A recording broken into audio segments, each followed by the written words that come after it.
Sveiki, aš Ana. Aš Dmitrijus. Mes esam akrobatai iš Visagino.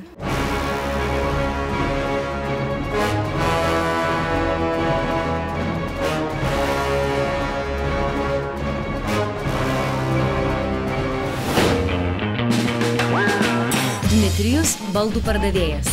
Ana – sporto trenerė. 24 Dmitrijus vedęs. 21 Ana – neištekėjusi. Bet jie kartu jau 6 metai akrobatikos pasaulyje.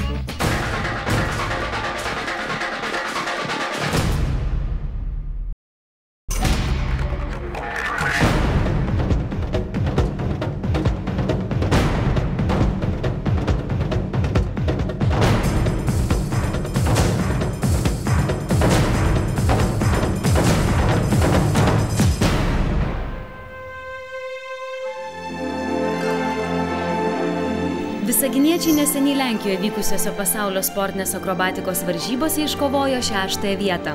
Tačiau tai nedidžiausias poros laimėjimas.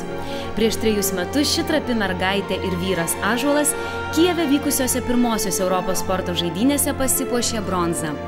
Tačiau Ana Kokleva ir Dmitrijus Šumila vienija ne tik akrobatiką. Jie turi vieną svajonę – laimėti projektą 2 minutės šlovės.